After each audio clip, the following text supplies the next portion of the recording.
Ce journal vous est offert par le FPI, Fonds des promotions de l'industrie, votre partenaire privilégié pour la réussite de vos projets.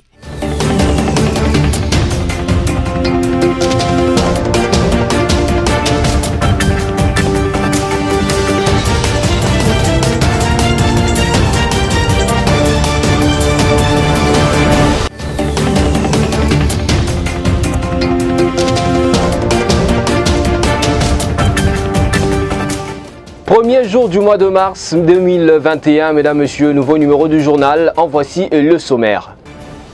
Art, culture et patrimoine, l'évier pour l'édification de l'Afrique que nous voulons. C'est le thème de l'année culturelle de la mandature congolaise à l'Union africaine, ouverte par le chef de l'État Félix Antoine Tshisekedi Tshilombo. Les consultations entamées par le nouveau Premier ministre Sama Lukonde en vue de la formation de son gouvernement dite de l'Union sacrée se poursuivent. Plusieurs acteurs politiques ont déjà été consultés. L'association sans but lucratif Jeunes engagés pour le développement a lancé sa première assemblée générale samedi 27 février 2021, une occasion d'évaluer ensemble le chemin déjà parcouru.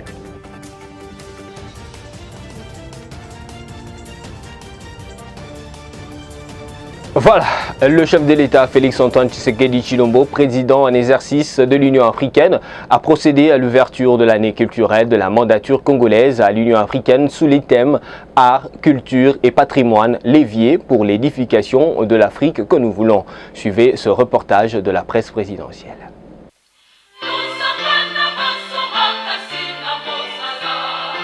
L'hymne de l'Union africaine chanté en lingala, en plus du français et du swahili, toute une symbolique de l'édification de l'Afrique par l'art, la culture et les patrimoines. Le processus de l'éveil culturel de l'Afrique a été lancé depuis Kinshasa ce samedi 27 février 2021 par le président de la République démocratique du Congo et président en exercice de l'Union africaine, Félix Antoine Tshisekedi. En ouverture de son allocution, le chef de l'État congolais a sollicité un moment de recueillement en mémoire de victimes de la dernière attaque de l'Est du pays qui a coûté la vie à 3 personnes parmi lesquelles l'ambassadeur italien.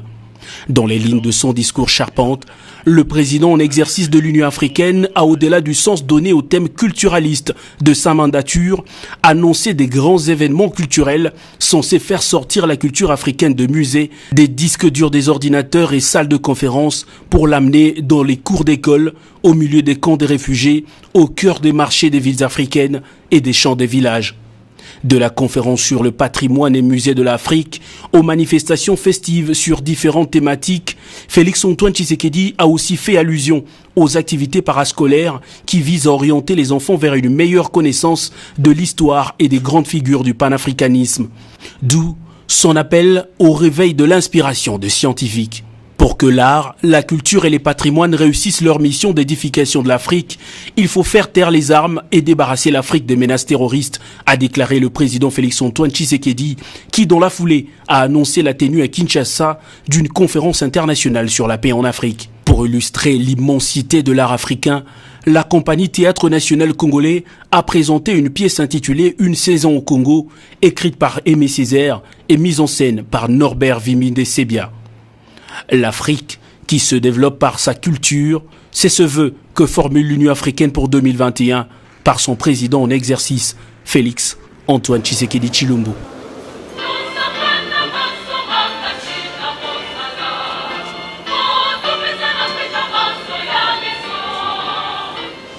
Et puis en bref, composition du gouvernement Sama Lukonde. Les consultations se poursuivent ce lundi.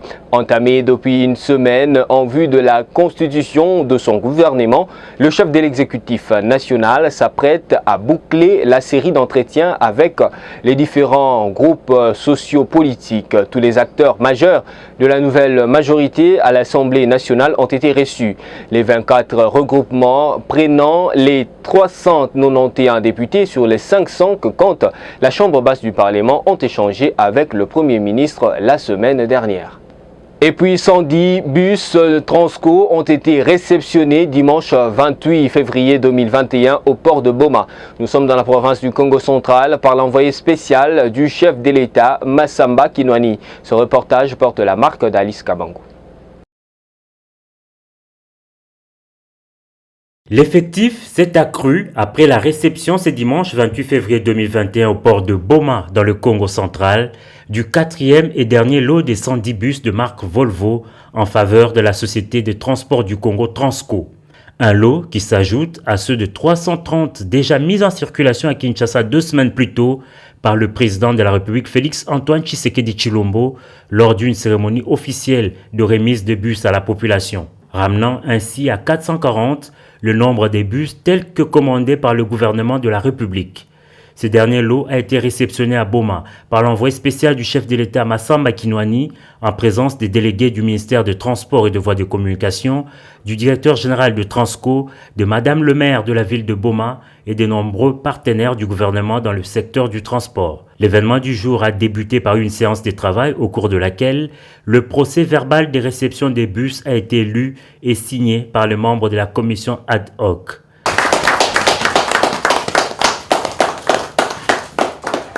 La commission réceptionne les 10 lots sous réserve que des constats techniques, pannes éventuels et défauts de fabrication pourraient être constatés par Transco, soit à charge du titulaire du marché. La procédure de mise en route des autobus se fera dans les installations des Transco à Kinshasa, en fait de vérifier la conformité de la commande aux spécifications techniques contractuelles pour l'entrée en force de la garantie commerciale. Au nom du chef de l'État, l'envoyé spécial Massamba Kinwani s'est dit honoré de recevoir ce nouveau lot de bus. Nous avons l'honneur de réceptionner ce dimanche 28 février 2021 les 110 bus restants sur la totalité des 440 nouveaux bus commandés. Tout ceci entre dans la vision démontrée du président de la République, chef de l'État, je cite, le peuple d'abord. Nous exhortons le personnel de la Transco ainsi que la population de faire usage de ces bus avec un sens de responsabilité citoyen. Appelée à en faire bon usage, la société Transco peut se réjouir de voir ses activités relancées en assurant la fluidité de la circulation de la population. Adoption du principe d'adhésion de la RDC le week-end dernier lors du 21e sommet ordinaire des chefs d'État de la communauté d'Afrique de l'Est EAC en sigle. La décision finale après examen est donc attendue au prochain sommet. Commentaire. Il a été enclenché depuis samedi 27 février à Arusha, en République tanzanienne, l'examen ainsi que le processus de vérification conformément à la procédure d'admission des nouveaux membres de la communauté des États d'Afrique de l'Est. Ce, après la demande de la République démocratique du Congo au 21e sommet de cette institution. Une commission spéciale sera mise en place au plus vite pour mener à bien cette démarche.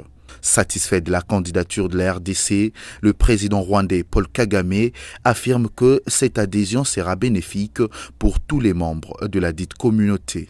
Bestine Kazadi, conseillère du chef de l'État à la coopération et intégration régionale, estime nécessaire que le pays rentabilise cette adhésion et soit aussi en mesure de jouer les ponts entre l'EEAC, la SADC, le CEAC et le COMESA. L'EEAC regroupe en son sein 6 pays d'Afrique, notamment le Soudan du Sud et le Kenya depuis 2010. L'organisation est actuellement dirigée par le président rwandais Paul Kagame.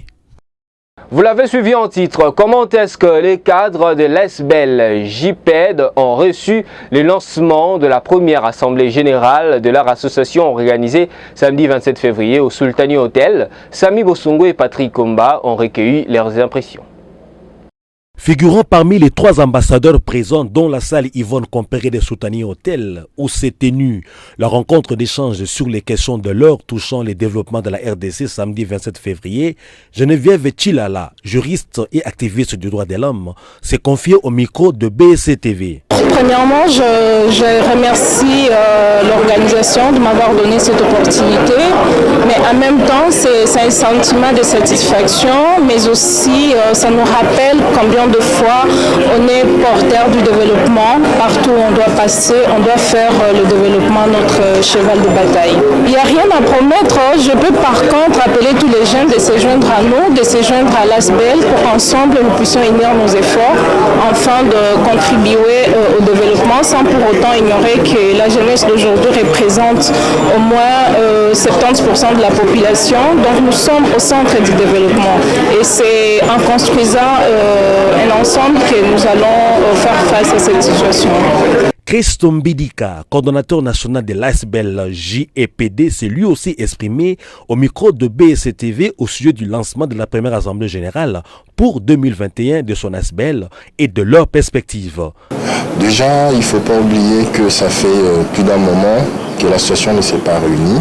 Alors il était question d'organiser une assemblée générale extraordinaire pendant lequel nous avons profité pour avoir des échanges, débats très fructueux qui a permis à ce que chacun puisse ressortir avec des éléments très importants pour le développement de notre pays qu'est la RDC. Pour cette année, nous allons répondre à quelques actions repris dans ce plan d'action 2020, notamment les campagnes agricoles que nous allons entamer pour 2021, mais aussi continuer notre religion qui est de titiller l'imaginaire collectif de jeunes, faire en sorte que chaque jeune puisse prendre conscience de l'immensité qu'est le Congo avec ses 2 345 410 km² et de voir dans quelle mesure les enjeux qui lient le Congo au niveau continental et au niveau mondial sont très pertinents et que chaque jeune doit s'en imprégner. Restons toujours dans le même contexte, dans la salle Yvonne Compère du Sultani Hotel à Gombe. S'est tenue samedi 27 février la première assemblée générale pour 2021 de l'ASBEL, jeunes engagés pour le développement GPED en sigle. Sami Bossongo et Patrick Komba, encore une fois de plus, ont été présents pour le compte de BCTV.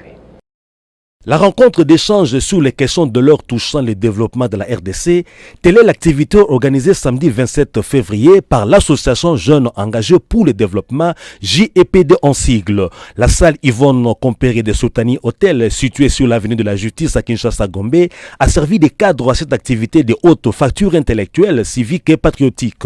À 11h13, lorsque le modérateur Joyce Mwangala débute l'activité, il fait intervenir après l'hymne national Christo Mbidika, le coordonnateur national de l'ASBEL JEPD, pour le mot de bienvenue. Ce dernier axe son discours sur le lancement de la première assemblée générale pour 2021, tenue avec l'assistance des partenaires qui accompagnent l'organisation des activités de l'ASBEL, encourageant les jeunes de toute la République à contribuer au développement du pays et mettant en évidence l'importance des conclusions des présentes assises sur le changement dans le pays.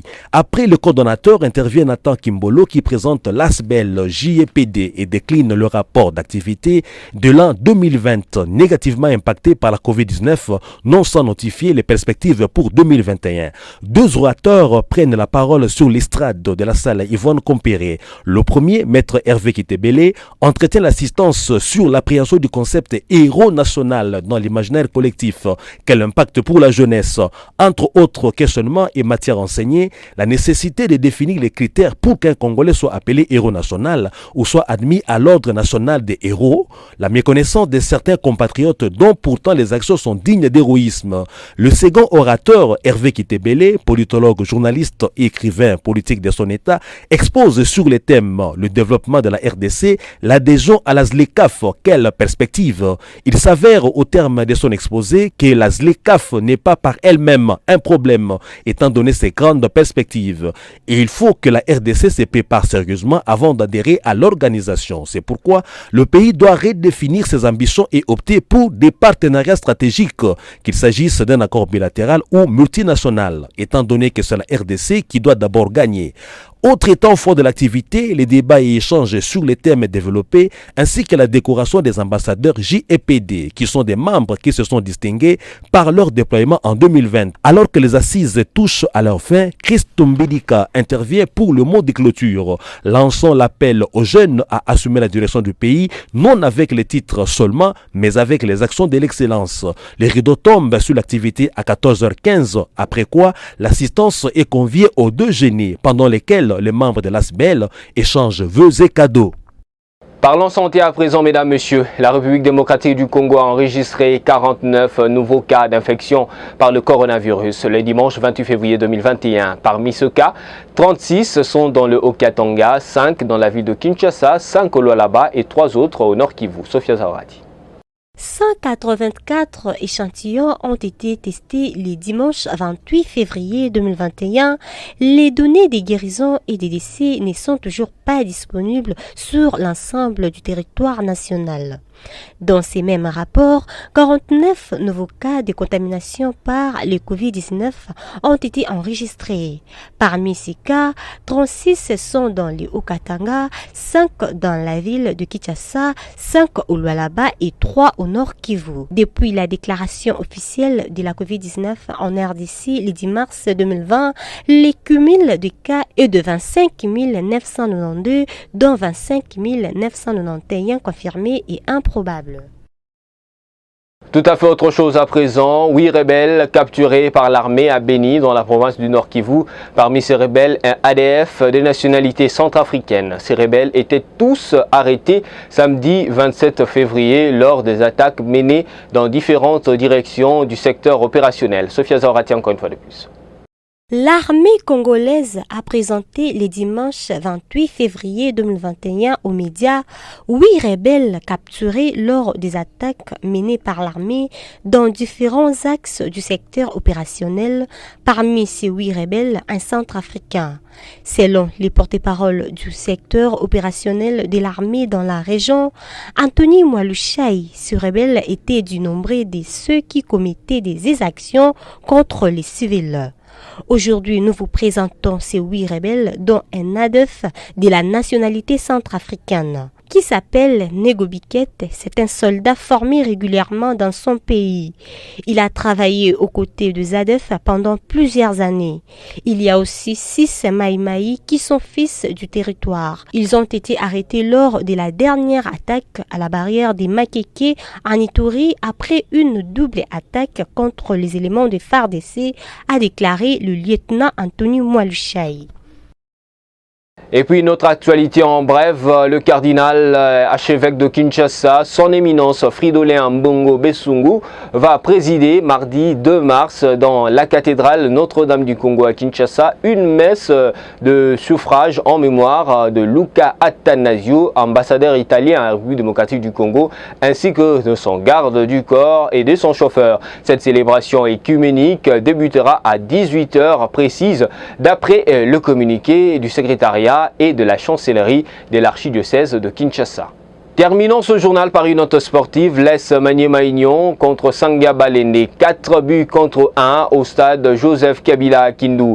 Et l'AS Simba contre le FC Renaissance. 3 buts à 1 au stade Dominique à Kolwezi dans le Lualaba. Les derbies louchois entre les TP Mazembe et les Saint-Éloi Lupopo au stade Kibasa Maliba à Lubumbashi. 0 but partout. Telles sont les rencontres organisées dimanche 28 février par la Vodacom Ligue 1 à travers la République démocratique du Congo. Si les premières oppositions comptaient pour la 7e journée de la manche retour de cette 26e édition, les derbies louchois a lui compté pour la 16e journée. Sami Bosongo. 2 rencontres de la 17e journée et une de la 16e journée ont été organisées dimanche 28 février par la Vodacom Ligue 1 dans cette manche retour de la 26e édition. À Kindu, au stade Joseph Kabila, le choc entre l'AS Maniema Union et Sa Majesté Sanga Balende s'est soldé par la large victoire de l'équipe haute par 4 réalisations contre 1. Très déterminé à réintégrer le podium, le club de Kindu n'a pas laissé une chance à son adversaire, à qui par cette victoire, il a ravi la 3e place avec ses 34 points. Au stade de Dominique Dur de Kolwezi, l'AS Simba n'a fait qu'une bouchée du FC Renaissance qu'elle a battu par 3 buts contre 1. C'est dès les premières minutes de cette rencontre que l'AS Simba a affiché ses ambitions de gagner. Cette victoire lui a permis de monter à la 12e place, s'éloignant du coup de la zone de relégation avec depuis 16 points. Plus au sud du pays, à Lubumbashi, au stade de Kibasa Maliba, le derby entre le tout-puissant Mazembe et les Saint-Éloi Lupopo n'a pas connu début. Reflet de l'équilibre entre les deux équipes sous le rapport de possession des balles et du nombre des actions qu'elles se sont créées. Le podium est occupé par les tout-puissants Mazembe premier avec 36 points. Il est suivi de l'AS Vita Club qui compte 35 points. L'AS Maniema Union avec 34 points a ravi la 3e place à Sa Majesté Sanga Balende qui rétrograde à la 4e place avec 33 points. Mesdames, Messieurs, à présent, la revue de presse.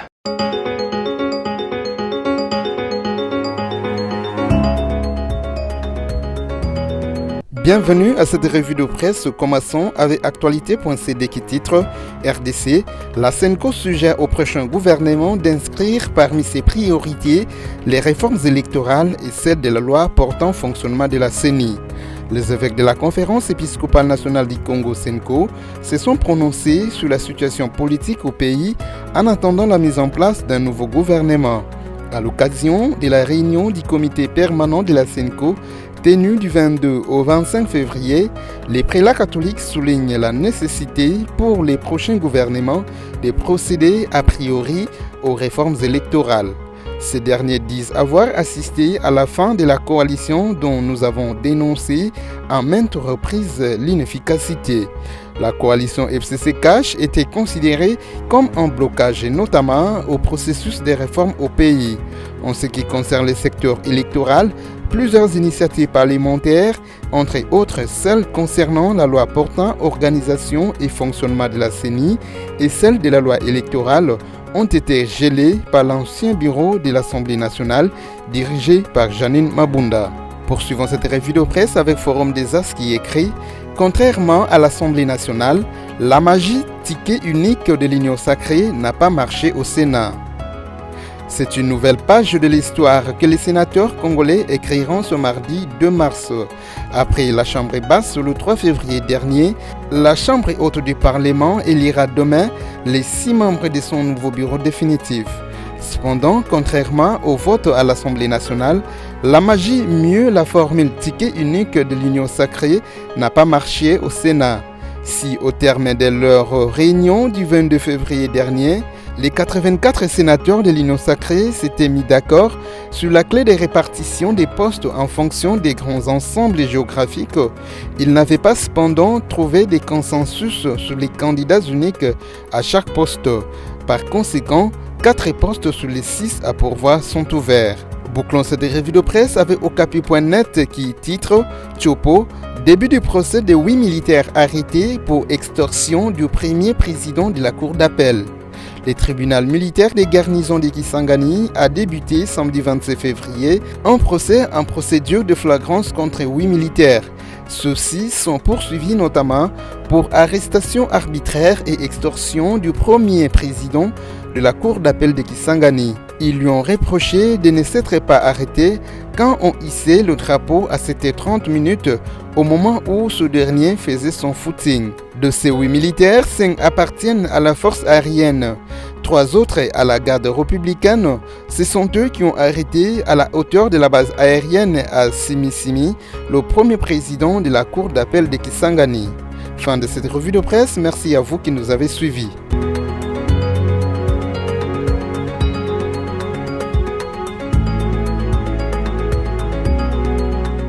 Merci d'avoir porté beaucoup d'intérêt à cette revue de presse. Je vous convie actuellement à suivre le rappel de principaux titres de ce journal. Art, culture et patrimoine, levier pour l'édification de l'Afrique que nous voulons. C'est le thème de l'année culturelle de la mandature congolaise à l'Union africaine ouverte par le chef de l'État Félix Antoine Tshisekedi Tshilombo. Les consultations entamées par le nouveau Premier ministre Sama Lukonde en vue de la formation de son gouvernement dite de l'Union sacrée se poursuivent. Plusieurs acteurs politiques ont déjà été consultés. L'association sans but lucratif Jeunes engagés pour le développement a lancé sa première assemblée générale samedi 27 février 2021, une occasion d'évaluer ensemble le chemin déjà parcouru. Voilà tout pour aujourd'hui. Merci à vous d'avoir suivi ce journal. Une pensée à toutes les femmes. Bon début du mois de mars et surtout, restez fidèles au programme DBC TV.